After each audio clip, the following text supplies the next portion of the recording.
I did wash it, but it's like not wanting to do anything I want to. Dog is at the groomers, so if I have to go to pick him up, this is hard. All right. Shouldn't have to go until about an hour from now. Anyway, I want to talk about Andor, so let's get to it. Woke up this morning, laid in bed and watched like the first 10 minutes in bed on my phone. Then came down here, grabbed a cup of coffee, and after letting the dog out and my breakfast, and sat down on the sofa, turned it on, the TV, watched it. I gave it a 2.5 out of 5. It is not great. It is not horrible. The fact that Fiona Shaw had to bring up anti-Trump shit, and after watching it, all right, this is going to be a spoiler review, so if you haven't seen it yet, you probably don't want to go any further here. I don't talk about shows without spoiling it, and I did in my upload, okay?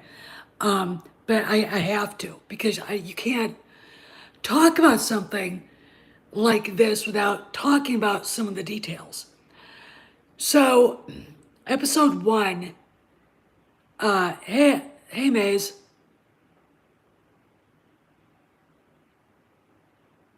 Yeah, I did. They have been.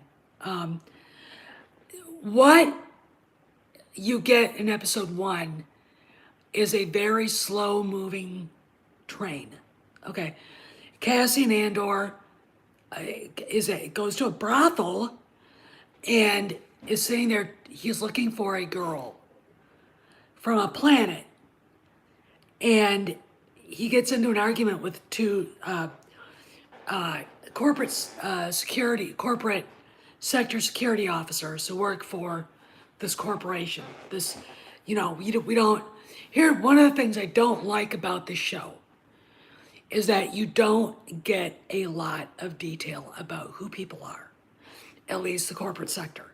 Corporate sector is famous with Han Solo in, I think it was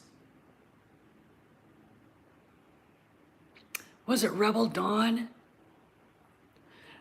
Yeah, it was Rebel Dawn, because it was after he won the Falcon. He fled to the corporate sector to get away from Sana Steros, I think that was her name.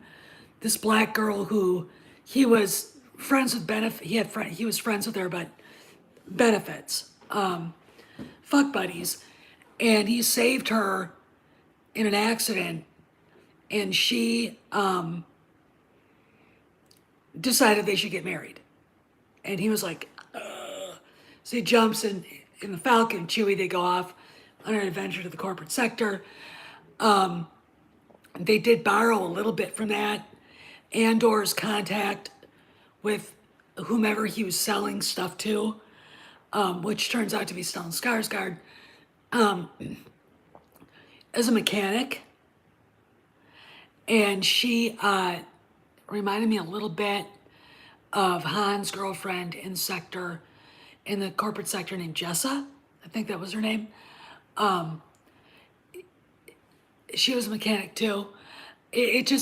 But the whole first episode is he leaves after realizing that the girl that he's looking for is not there anymore. And so he goes to leave, and the two security officers who were drunk followed him out and started fucking with him. He accidentally murders one when he throws his head back and bashes the guy's nose up into his brain. And then he ends up blowing the face off of the other one. It's a pretty, excuse me, dark moment. Okay. And you're watching all this, and you're looking at him, and you're like, he's kind of a puss. And that's the thing that bothers me, is that there are guys out there that can play roles like that and make you believe it. Steve McQueen could. Brad Pitt can. You know, Tom Cruise can. You know, Matthew Good can. Harrison Ford can. Diego Luna, when I think of alpha male, warrior, outlaw, spy, I don't think of him. I think of Daniel Craig. All right, I just don't. He's not the right guy. Now he got the job because he's Mexican American. Okay, so fine. I don't care about that. Does he do a good job? Yeah, but he's not manly enough. Okay, do you understand where I'm going with this? That bothered me. So then he's got those guys, the security guys looking for him. There's a murder. They want to solve it. They want to bring him in. And they got to remember that the corporate sector is not the empire. So you got kind of two overwhelming things about everybody. And here's the funny thing. If you want to find a lily white group of people, go look at who Diego Luna is surrounded by. Okay? This is not woke. And the diversity quotient on the good guy side is like nothing. However, on the bad guy side, you have at least 2 black security officers. You have one, I think, that's Asian, and a couple that look Latino to me. You know, it's like, oh, okay. All right. And Fiona Shaw is saying it's anti-Trumpian. No, it's not. I didn't feel any relevant bullshit coming through. Now, if they'd have made Andor a fag, okay, maybe they still will. That would have been woke. Okay.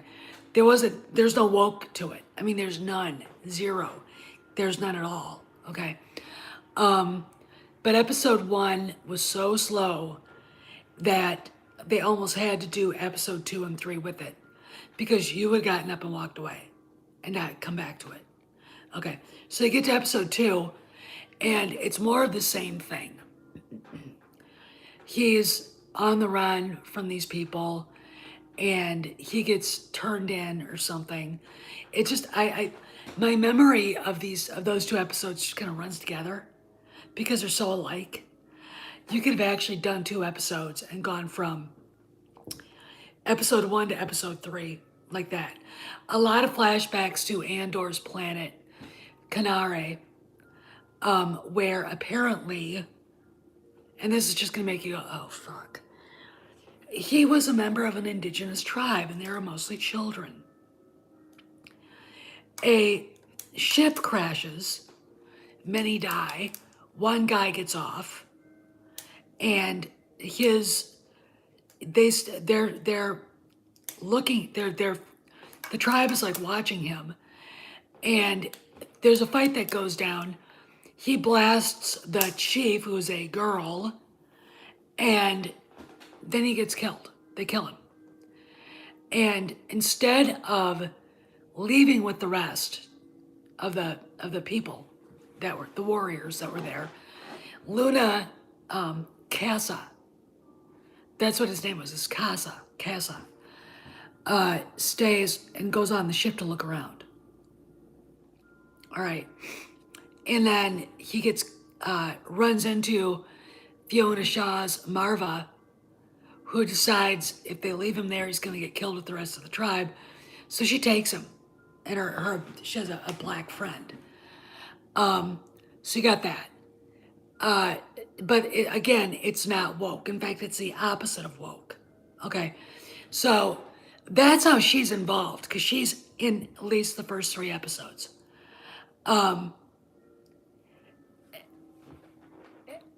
But what's missing? Where's Star Wars? Okay. References to the corporate sector etc., etc. That's not enough. There are no droids that are familiar. And here's the thing. Where the hell are the aliens? Very few aliens anywhere. Okay, you're going. Star Wars, it was all people everywhere, just humans running around. So third episode is where it picks up, and this is where Stellan Skarsgård shows up, and then it starts to pick up. But you don't know anything about Luthen. That's his character's name. He's finds out who Andor is somehow, and he had made a deal to get what looks to me like a holocron that Andor had stolen from the Imperials. And it's really kind of interesting because you don't know if it's a holocron or not. It just kind of looks like one. You don't really know who Stellan Skarsgård is. He's mysterious, and you don't know why. You don't give a shit about the box, the holocron, whatever it is. He wants Andor for some reason. And I'm watching this going, where's Star Wars? Where are the aliens? You know, people were happy not to see member berries. I really hate that. And it's a sign of a really shitty cynic to bitch about, references in a show, to the franchise. Okay. And I really don't understand what the problem people have with them. Somebody's going to have to explain that to me. Because it would have been nice to see a Wookiee. Maybe the corporate sector has Wookiee slaves. Would have been nice to see maybe some protocol droids or an R2 unit, other aliens, like something we've seen before. Just to, and come up with other aliens. Come up with something unique that we haven't. But they didn't do that. Again, it's not woke. It's one of the pluses.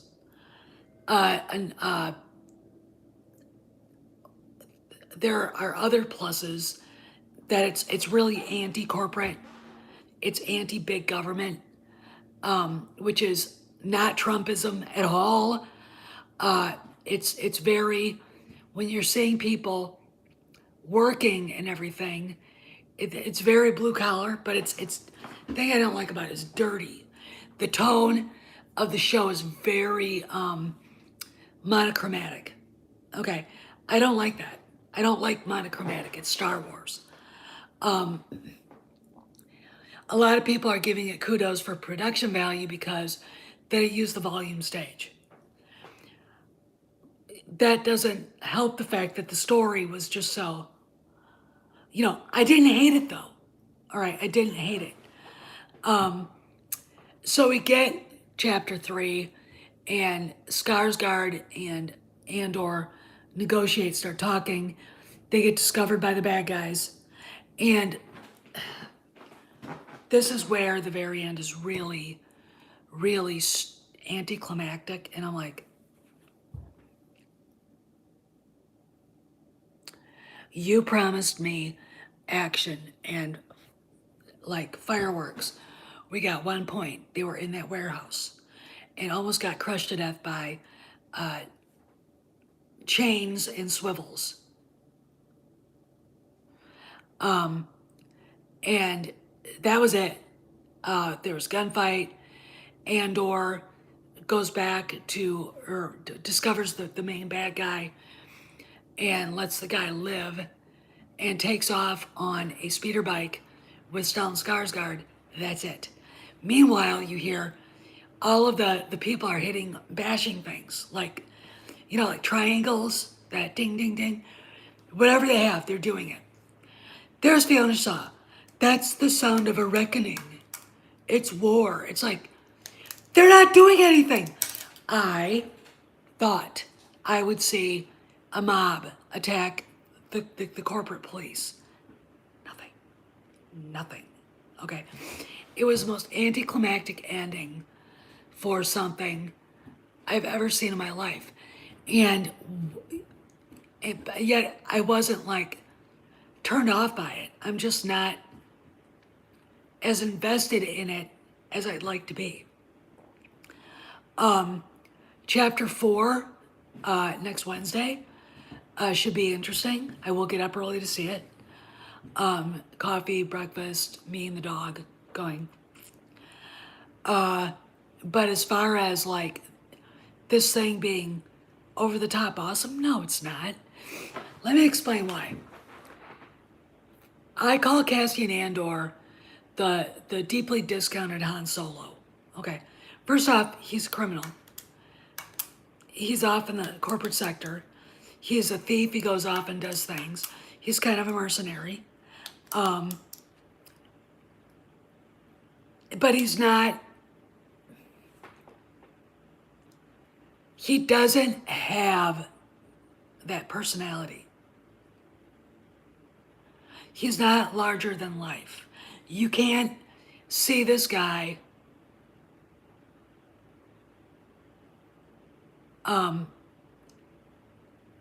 being this charismatic figure, okay? He's not masculine enough. He's not, when I think of the Star Wars underworld, I think of Cad Bane. Cad Bane would make mincemeat out of Cassian Andor, okay? I think of Boba Fett.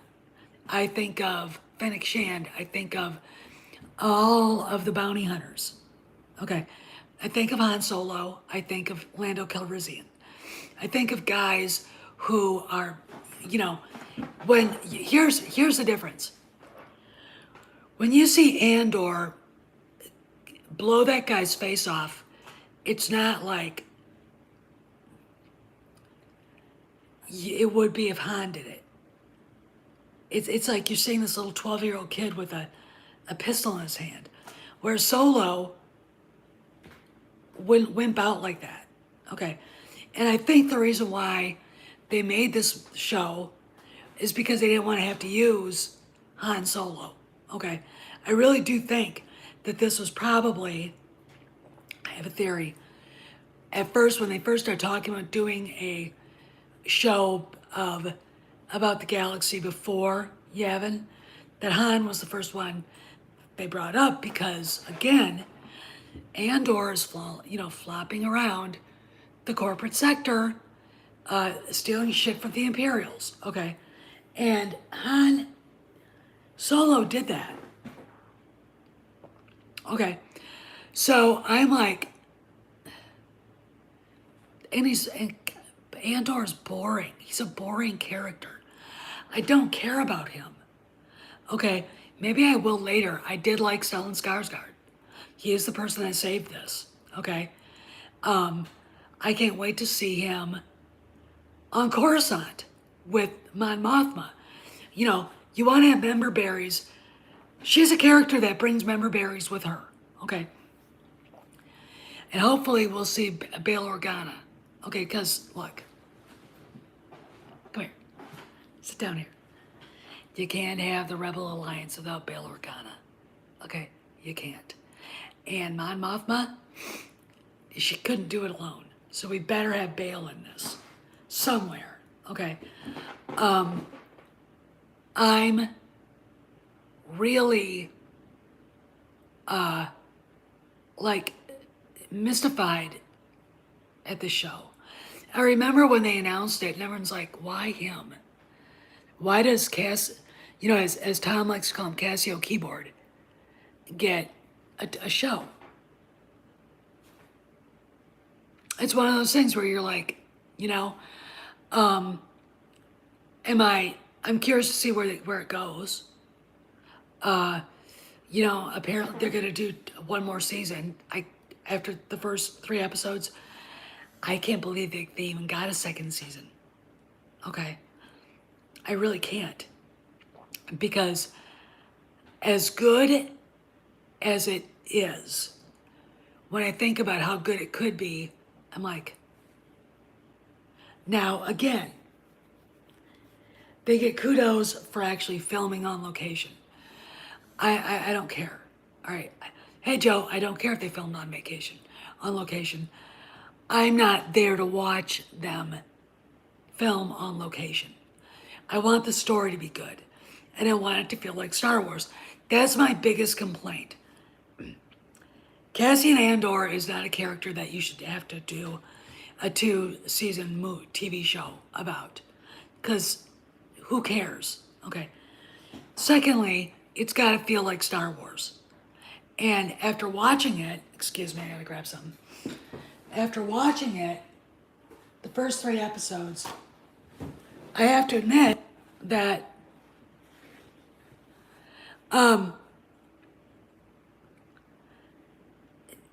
we'll have to see. Okay, I don't, I again, I'll watch every episode and do a review. But as far as absolutely needing a show about Cassian Andor, I don't think this makes a difference. I don't think that the bigger channels will give it a chance anyway. And even if it was good, like if they had adapted, okay, here's a hypothetical, just a what if, as you were. Instead of Andor, it is a rebooted origin story for Han Solo. Anthony Gruber playing a young Han Solo, de-aged a little bit. We get, find me a ginger actress to play Bria Theron. Okay, and we got Chewbacca, Lando, a young guy to play Calrissian, somebody to play Mako Spence, et cetera, and you're off to the races. Okay, that would have actually probably done better. I think would have been a better story. And member berries or not, again, it would have felt like Star Wars because people care about those characters. Not a whole lot of people care about Cassian Andor. I am one of them. I, only gave Jyn Erso minimal time because I thought her dad was cool. He was the one I liked in the show, in Rogue One. But everybody else, Star Wars in that show, it was all over the place. But you didn't get it until you saw Tarkin. You didn't get it until you saw Vader. And then you didn't, and then until you saw Vader go through that hallway. And then Leia. Okay, that's when it was Star Wars. Then you realized you're there. You're back in the galaxy. But this, at least, here's what you look forward to. Genevieve O'Reilly playing Mon Mothma, Coruscant, whoever Luthen, Stellan Skarsgård really is. But as far as Andor goes,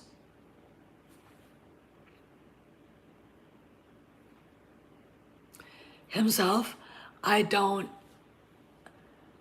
really think they should have done a different character. Anything. They should have done Star Wars Underworld in live.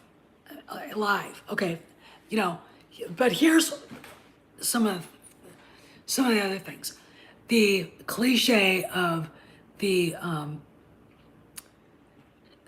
exploitation of indigenous people is a cliche. We get it. We get to see that again for the 5,000th billionth time. And it's like, look, isn't there another story you could tell?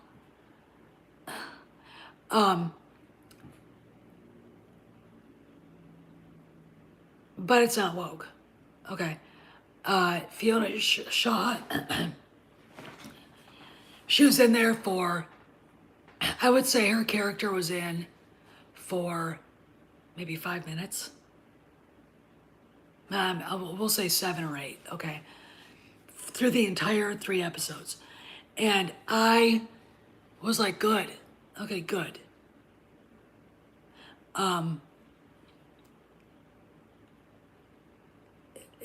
She was meaningless. She didn't do anything. The only thing that you get an idea of is she basically saved him because his whole tribe was going to be wiped out. And there's a mirroring of Stellan Skarsgård's character in the cockpit of his ship, which resembles the cockpit of Shaw's ship, and it looks the same. It's like they're echoing each other. It's like so fucking stupid.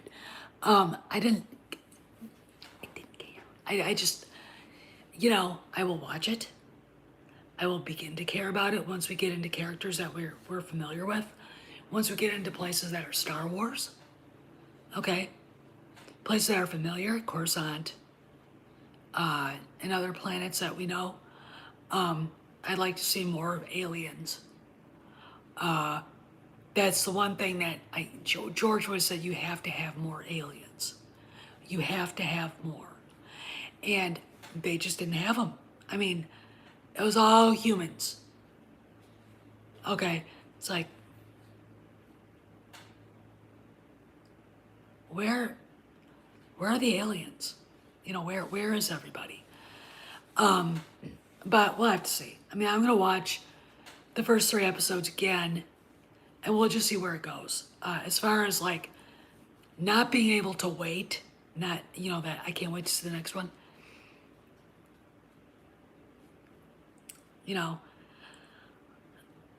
Again, character I don't care about, character I do, but I need to have more information.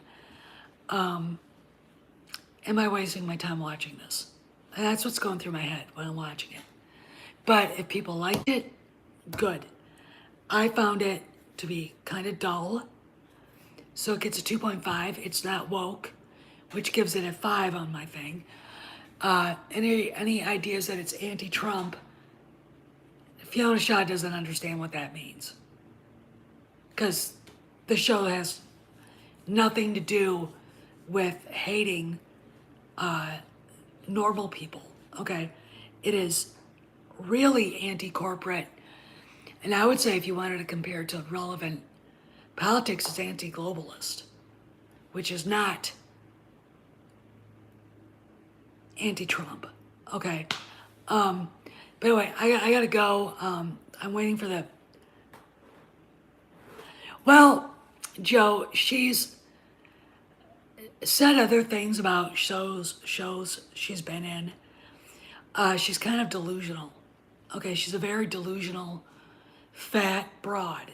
Okay, old broad. And anyway, I gotta go. Because I'm thinking the groomer will call soon. So I'll talk to you guys all later. See you around the galaxy. Behave, be safe.